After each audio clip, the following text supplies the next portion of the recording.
First, let's set up the multi-link for Modbus use. We connect the multi-link to the controller simply by putting an Ethernet cable between them. It's useful to connect the multi-link to the FX controller's LAN port, so it's behind the firewall and not reserving IP addresses on the WAN network. Connect the 24 volts power wires to the plus and the min sockets. The power in and out sockets are connected to each other, so it's easy to chain the power supply to the next device. When using RS485, it doesn't matter if the supply voltage is alternating or direct current. The voltage ranges are 12 to 26 alternating current or 12 to 36 direct current.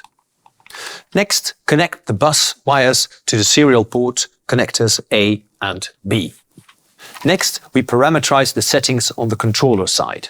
Let's begin on the user interface of the FX controller and navigate to Settings and then Ports. Choose one of the ports between 6 and 10 and select Modbus UDP. You can also add a send delay if needed. Navigate to Programming and then Modbus devices, and there we add Modbus registers to transfer between the connection. Choose the same port number as before and add Modbus device addresses. Leave the bus address empty, it is intended in case of IP devices. Set the right Modbus register infos, register type, the start register, the index, and the number of transferred registers. The maximum is 64. If you need more registers, simply split the socket to 2 devices. With the multi-link, it is important to set the TCP/IP module. In the fields, the multi-link's information must be entered. Its IP address, the serial port number, plus 10,000. When the send-only selection is activated, the controller doesn't read bus values, but it only sends them. The debug is used to log the bus communications raw values into the controller. Under the message log, there is the receive timeout in millisecond. It is the time to wait for an answer from the Modbus device. Don't use a value that is too big, because if there is a fault, it will stop the bus communication for that period of time. Once all the parameters have been correctly filled out, or if you made changes to an existing device, click Add or Change. Now you can see the message count in the middle of the screen and the raw values of the Modbus registers at the bottom of the page. Setting up the multi-link is similar to setting up the controller. Connect to the multi-link via a browser, via its IP address. All the settings will be done on the user interface. If you are using a different network than the default settings, first set the correct IP address settings. After changing the IP settings, new ones must be validated through the new address. Otherwise, the change will be reverted after 2 minutes. Each port's serial settings are set in the serial settings page. Choose the right serial port and set its mode to UDP to serial. Then set the serial parameters. If the device is first or last in the bus, activate the 120 ohms termination. The remote IP is the IP address of the FX controller, and the port is the selected port on the FX controller. It is the same as the one you selected in the controller's port settings. Add 10,000 to that selected port, being so that port 6 on the FX controller means UDP port 10,006. So in a nutshell, on the controller side, we select the multi-link's IP address and port, and on the multi-link side, we include the FX controller's address and port. After those selections, confirm the settings again by clicking Save Settings. Now the communication status can be seen in the controller's Modbus devices page. If everything is okay, the message counter will increase and the error code will be OK. At the bottom of the page, you can see the raw values on the bus. Otherwise, it is time to check the errors and fix the issue. After the setup and the communication is working correctly, we are ready to use the data in the program that is running on the controller. When using Fidelix I/O modules behind a multi-link, the setup process is quite similar. Set the port settings as for common, Modbus use. But instead of adding Modbus devices, Fidelix I/O modules will be added through the Programming and Modules page.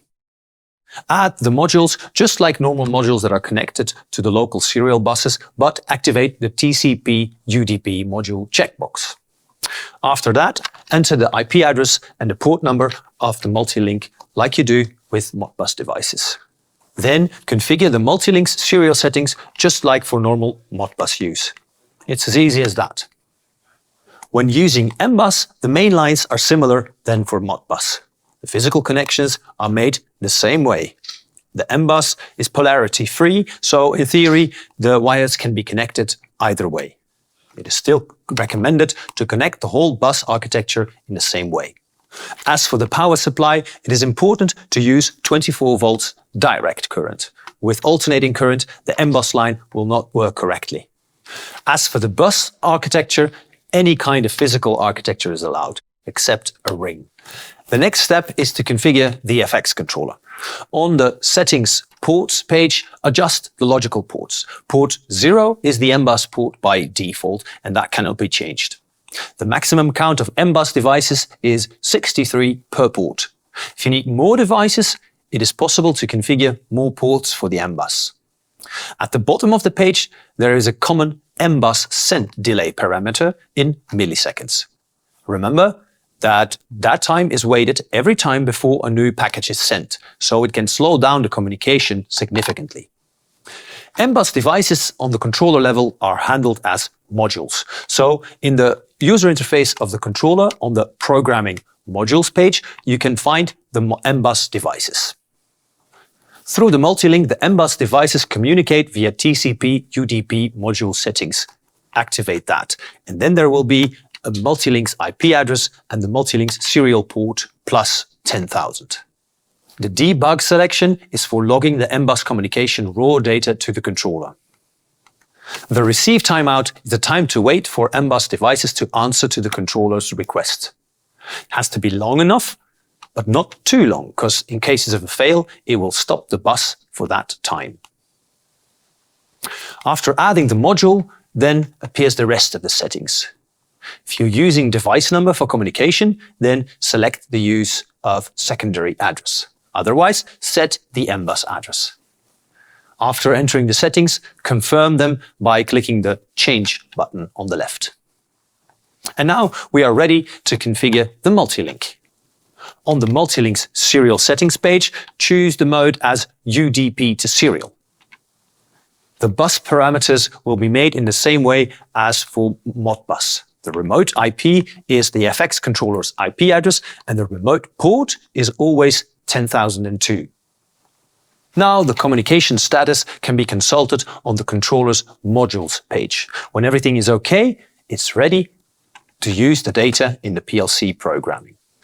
The most common mistakes with the multi-link are made in the parameters. If one or several buses don't work, check up the bus parameters one more time. With Modbus, you can try changing the A and the B wire in position. Another thing to check up is the IP and port settings between the controller and the multi-link. In the basic principle, on the controller level, you add the multi-link's IP address and port number, and the controller's IP and port number will be added to the multi-link. So you can imagine that device need addresses where to send the data. When using the M-Bus, there's one extra tip. Make sure that the multi-link's input voltage is in direct current format. The multi-link device itself will also work when AC is provided, but the M-Bus connection will not. The multi-link has plenty of possibilities and features. Detailed product information and deeper details about it you can find in the datasheet and the manuals. But now you know how to use the multi-link and the Fidelix controller, and you can start connecting all your bus devices. In another video, you can find information on how to use the multi-link with third-party solutions or in other cases. For now, just check out our other videos and Academy lessons to learn how to use our other bus devices like the RS485C or any other of our devices. If you need more information or if you have other questions, you can find out everything about all Fidelix products and services at support.fidelix.com.